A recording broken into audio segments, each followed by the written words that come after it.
Hello, our dear viewers, and welcome to our news bulletin. I'm Haysi Rabia, and I have all the pleasure to be working with my dear colleague Amal Mukhtar.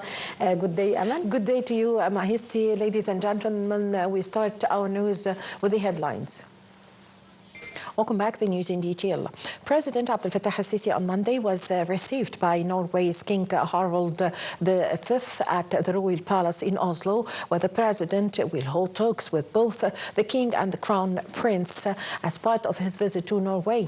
The visit is the second leg of the president to European tour that took him first to Denmark and also includes a visit to Ireland. The corporate reception ceremony was held for President Sisi to welcome the first visit by an Egyptian president to the northern European country.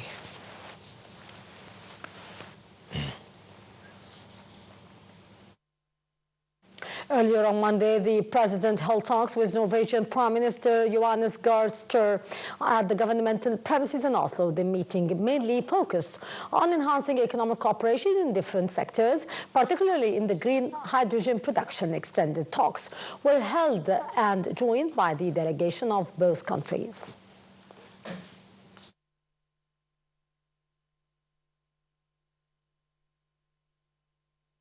After the meeting, President and the Norwegian head of government witnessed the ceremony where several memos of understanding on mutual cooperation were signed in several domains. The signed agreements included a memo of understanding other investments between both countries that was signed by Foreign Minister Badr Abdelghati and his Norwegian counterpart, Espen Barth Eid.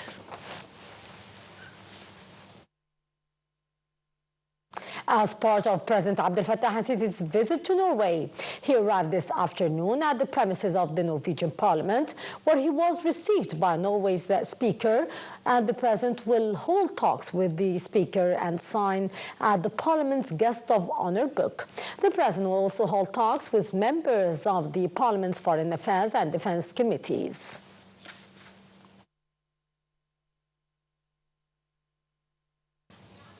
Egypt have strongly condemned today the Israeli takeover of Syria's buffer zone and adjacent positions as an occupation of the Syrian territory and a flagrant violation of its sovereignty and also a blatant breach of the 1974. This agreement, a foreign policy statement said that the Israeli practices contradicted with the international laws, exploiting the Syrian power vacuum to occupy more lands and also impose a new status quo. Egypt have called on the United Nations Security Council and world powers to shoulder their responsibility for taking a decisive stance against Israeli aggressions on Syria.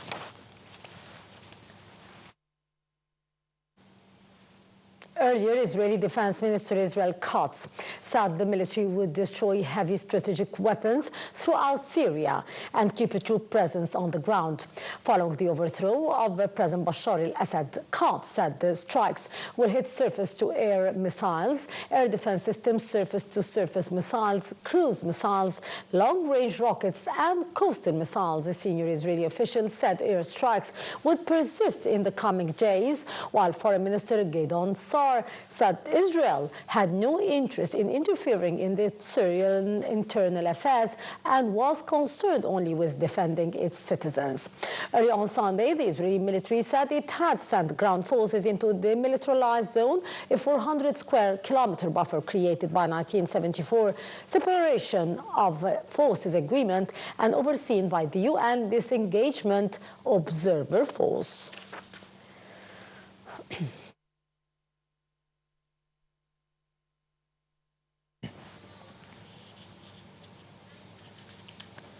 Syria's Prime Minister said on Monday that most cabinet ministers are still working from offices in Damascus after armed factions have entered the capital over the weekend and President Bashar al-Assad left to Russia. Streams of refugees crossed in from neighboring countries as Syrians awakened to an uncertain future following the lightning advance of an alliance headed by Hayat al-Tahrir al-Sham towards Damascus.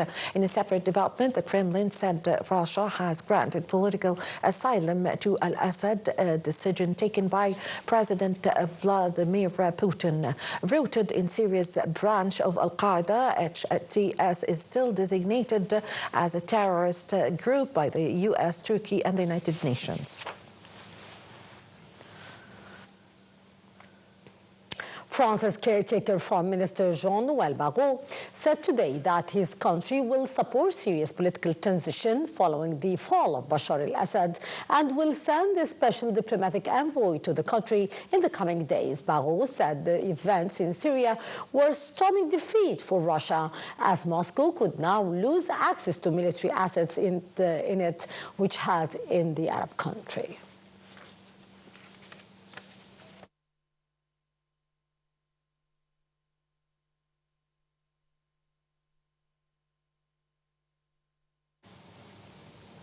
UN Security Council will convene on Monday afternoon for an emergency closed-door meeting regarding Syria.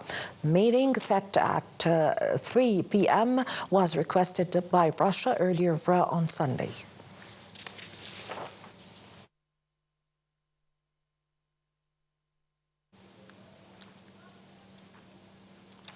Lebanon's army said one person was killed and 4 soldiers were wounded Monday in an Israeli strike in the country's south, where a fragile ceasefire between Hezbollah and Israel came into force last month. The army said in a statement that the Israeli enemy targeted a car near the Saf al-Hawa Bijbil military checkpoint, killing a citizen and lightly wounding 4 soldiers. Meanwhile, the Israeli occupation military said that 4 soldiers were killed in southern Lebanon. It added that the 4 reservists, all from the same battalion, fell in combat on Sunday. Ceasefire came into effect on the 27th of November and is generally holding in spite of repeated Israeli violations.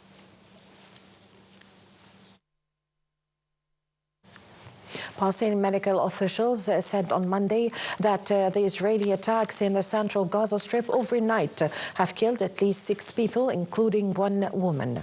One of the strikes targeted a tent for a former Palestinian prisoner who was released from the Israeli detention in 2014. The Israeli strike killed him along with his wife in their tent in the central town of Zuwida.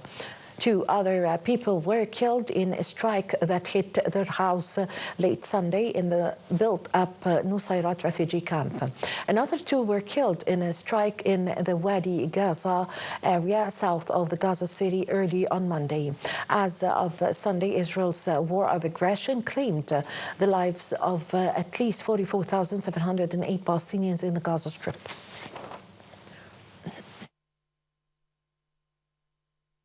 Arab League Secretary General Ahmed Abul Ghait arrived in the Sudanese city of Port Sudan in 2-day visit.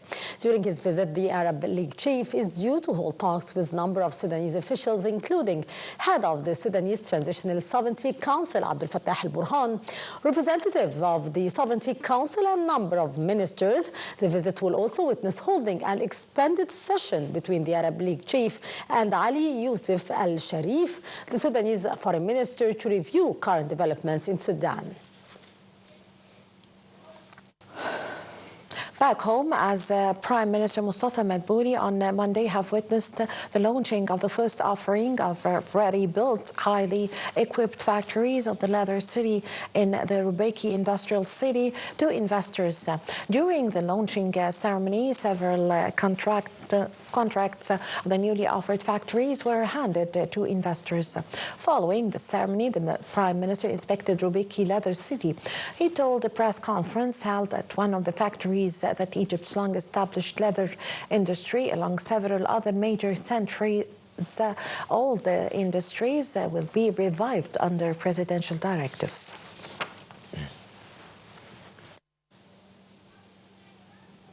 Addressing the launch ceremony of the first introduction of ready-built factories of the Leather City, Deputy Prime Minister for Industrial Development Kamil Al-Wazir, who is also Industry and Transportation Minister, said the Rubaiki Leather City is a leading leather goods industry asset across the Middle East and Africa.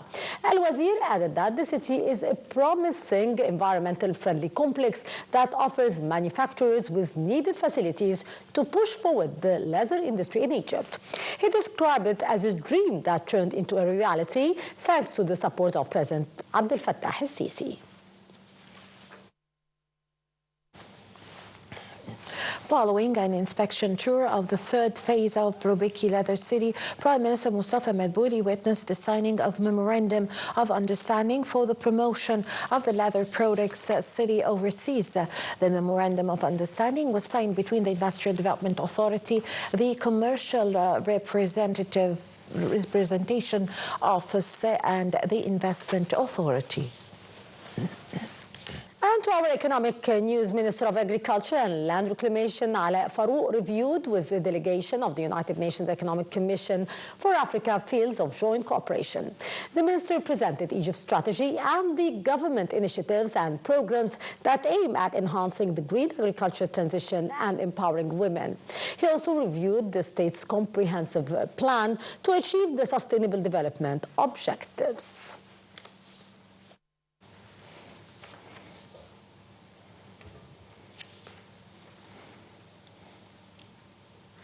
Egypt's bourse opened in green today amid local investor purchases against Arab and foreign investor sell-offs. The market capital of listed companies added 6 billion Egyptian pounds in gains, so far exceeding 2.2 trillion pounds. The benchmark EGX index 30 slightly rose 0.3% above the 31,000 point mark. The equal weighted indices EGX 70 and EGX 100 have climbed 0.6% and 60.5% respectively. With this, my dear viewers, we come to the end of the news bulletin. My name is Amal Mukhtar. I had all the pleasure to be joined with my dear colleague, Mahisti Rabia. Thank you, Mahisti. Thank you so much, Amal. Thank you so much, our dear viewers, and stay tuned for more news throughout the day.